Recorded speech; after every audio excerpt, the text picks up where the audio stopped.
한나라 고조 유방의 아들 해제는 이복 동생을 지키지 못했다는 깊은 자책감에 빠져 있었다. 아침 일찍 화살을 쏘러 나갔다 온 사이 이제 10살 밖에 안 된 이복 동생 유여에는 싸늘한 주검이 되어 있었다. 주검의 상태를 보니 아무래도 독살인 것 같았다. 범인이 누구인지는 짐작이 갔다. 그는 이 모든 사달이 다 자신의 탓인 것만 같아 괴로웠다. 자신이 밖에 나가지 않았더라면, 자는 동생을 깨워서 데리고 나갔더라면 이런 비극은 발생하지 않았을지도 모르는데, 며칠 후 갑자기 어머니 여태우가 같이 갈 곳이 있다며 그의 손을 잡아 끌었다. 해제는 무슨 일이냐며 연신 물었지만 어머니의 표정은 얼음장같이 차가울 뿐 아무 대답도 해주지 않았다. 이윽고 도착한 곳은 돼지우리였다. 여태우는 여기 사람돼지가 있다며 신기하니 같이 구경하자고 하였다. 해제는 어리둥절하여 돼지우리를 보다가 차마 사람이라고 말하기 힘든 존재가 돼지우리에 돼지들과 같이 섞여있는 모습에 충격을 받아 말문이 막히고 말았다. 해제는 돼지우리 속의 사람이 척부인이 아니냐며 문초하였다. 여태우가 그렇다고 하자 해제는 그 상황이 도저히 감당이 되지 않았다. 그는 자신의 눈앞에 벌어진 일을 믿을 수가 없었다. 눈물을 하염없이 흘리고 통곡을 하며 여태우에게 이것은 사람이 할 짓이 아닙니다. 신이 태우의 아들이기 때문에 마침내 천하를 다스릴 수 없게 되었습니다. 라며 어머니 여태우를 원망하다 끝내 혼절하고 말았다. 한나라 고조 유방의 아내 여태우가 후궁이었던 척부인에게 저질렀던 일명 인간돼지 사건은 너무나 유명한 일화인데요. 도대체 왜 여태우는 척부인에게 그렇게도 잔인한 짓을 저질렀을까요? 한고조의 아내이자 중국 최초의 황후, 황태우, 태왕태우의 이력을 가진 여태우에 대한 이야기 본격적으로 시작해보겠습니다. 그녀의 이름은 여치입니다. 본래 부유한 집안의 여식이었으나 갑자기 아버지가 뭐에 홀렸는지 몰라도 배때기나 벅벅 긋고 동네 양아치 짓이나 하던 유방을 보고는 장차 왕이 될 상이라며 자기 딸을 억지로 주겠다며 여치를 시집 보내게 됩니다.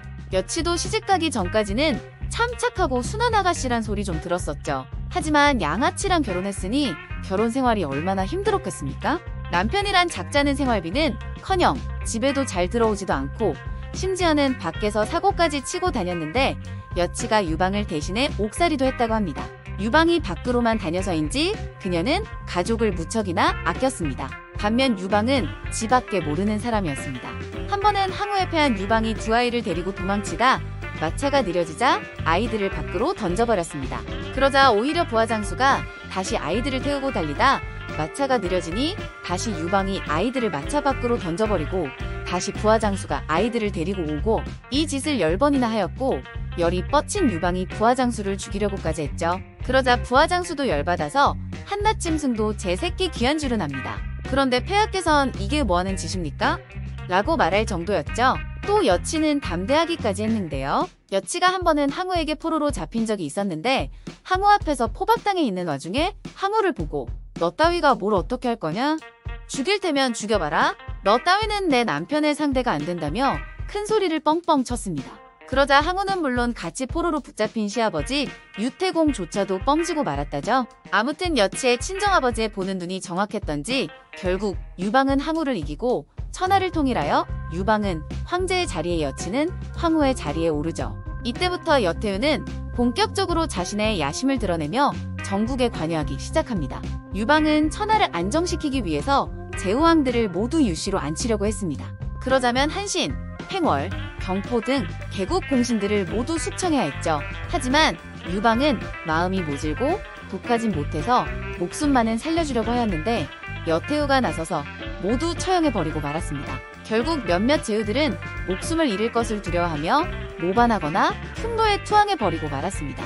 이 일로 한고조는 여태우를 원망하게 되고 정치적으로 여태우의 영향력이 커지면서 자연스레 여시 일족들이 정치적 힘을 갖기 시작하자 한고조는 여태우에게 완전히 마음이 떠남과 동시에 그들을 견제해야 하겠다는 생각을 하게 됩니다.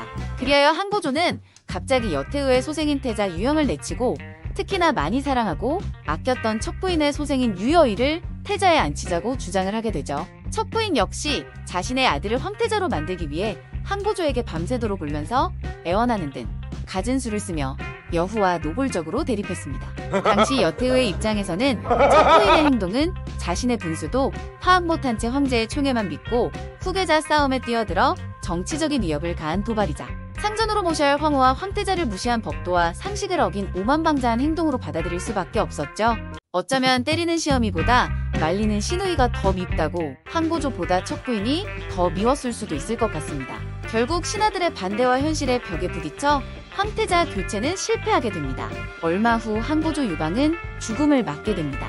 죽으면서 첫 부인과 유영애가 여태후에게 보복당할 것을 많이 걱정했다죠. 여태후는 고조가 죽자 이때 욕심이 더욱 솟아서 죽음을 숨기고 공신들을 숙청해버리고 자신이 권력을 잡아버릴 생각을 하게 되죠. 하지만 이 같은 정황을 파악한 한 신하가 만약 번쾌나 진평 같은 공신들이 군사를 데리고 바깥에 나가 있는데 그들이 반란을 일으키면 어쩔 생각이냐는 말에 권력 잡을 생각을 포기하고 말죠. 여태후가 황제의 자리를 뺏지는 못했지만 더 이상 궁에서 눈치 볼 사람은 없었습니다. 그러니 오래 참았던 은원관계를 해결해야 했죠. 첫 부인의 머리카락을 잘라버리고 목과 발목에 쇠고랑을 채워서 궁녀를 가두는 감옥인 영왕에 감금하고 하루 종일 쌀을 찢는 형벌을 내렸습니다. 하지만 여태후의 원망은 그렇게 끝낼 만큼 간단하지 않았습니다. 자신의 아들의 황태자 자리를 넘보던 첫 부인의 아들 유영애는 조나라 제후왕으로가 있었는데 독살하려고 계속 황궁으로 입궁하라고 불렀죠. 몇 번 거절하던 유영애는 결국 입궁을 하게 됩니다. 하지만 어머니와 달리 인자한 성격이었던 혜제는 여태후의 의도를 파악하고 이복 동생을 보호하려고 했지만 혜제가 아침 일찍 활쏘기 하러 나간 사이 유영애는 독살되고 말았습니다. 여태후는 독살된 유영의 시신을 첫 부인에게 보여주며 그때부터 역사에 남을 가장 잔인한 복수극이 펼쳐지고 말죠. 여태후는 첫 부인을 산채로 수족을 자르고 눈을 뽑은 후 음약을 먹여 벙어리로 만든 다음 귀에 유황을 부어 귀머거리로 만들어서 돼지우리에 던져버렸습니다. 그리고 위에 언급했듯이 그걸 다시 혜제에게 보여주었고 충격을 먹은 혜제는 정치에서 손을 뗀 채 술독에 빠져버렸다고 하죠. 결국 혜제는 엄청난 트라우마로 인해 폐인과 다름없이 지내다가 23세의 젊은 나이로 붕어하고 말았습니다. 아들이 죽었는데도 그녀는 눈물조차 흘리지 않았다고 합니다.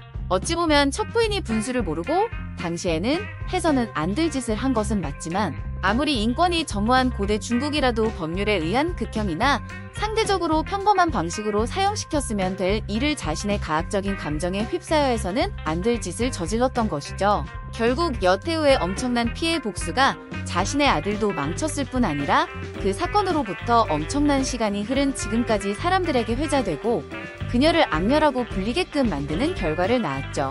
혜제가 죽은 이후 혜제의 아들 전소제 유공이 즉위하지만 나이가 어렸기에 여태후가 섭정으로서 국가 권력을 좌지우지하게 됩니다. 군권을 조카들에게 주고 요직의 여씨들을 등용시켜 한나라는 여씨천하가 되고 말죠. 한편 황제 전소제는 자신의 친모가 여태후에게 살해당했다는 얘기를 듣고 나이가 들면 가만두지 않겠다는 말을 하게 되죠. 이 말을 들은 여태후는 황제 전소제의 정신에 문제가 있다는 구실로 표의시키고 유홍을 즉위시켜버립니다. 영원할 것 같던 권력을 누리던 여태후도 건강이 악화되어 사망하고 마는데 죽음의 계기도 심상치 않았습니다. 사기 여태후 본기에 따르면 갑자기 나타난 푸른 개처럼 생긴 괴물이 서태후의 겨드랑이를 툭 치고 가는 사건이 발생했다고 합니다. 그런데 서태후 말고는 그 괴물을 본 사람은 없었고요. 아무래도 이상의 점을 쳐봤더니 죽은 조왕 유여애가 태후에게 자신은 물론 자기 어머니를 죽게 만든 것에 대한 복수를 하고 있다는 점괘가 나왔다고 합니다. 그 이후 그녀의 몸 상태는 계속 악화되다가 결국 사망하게 되었다고 합니다. 그녀가 죽자 여씨 일족들은 대신들에 의해 모두 숙청되거나 요직에서 쫓겨났고 그렇게 한나라에서의 여씨 천하는 막을 내리게 되었죠. 사마천은 서태후의 7세 때 천하가 평안했다고 호평했는데 그 이후로는 전국시대에서 초안전쟁의 난세보다는 궁 안에서 지들끼리 지지고 볶는 것이 더 나았고 백성들을 피로하게 하는 정책을 세우지 않았다는 것이었습니다. 백수 양아치 남편 만나서 갖은 고생하다가 황후의 자리까지 올랐지만 갖은 악행으로 지금까지 중국 3대 악녀로 손꼽히는 여태후 여치 이야기는 여기까지입니다. 영상 봐주셔서 감사합니다. 구독과 좋아요는 영상 제작에 큰 힘이 됩니다.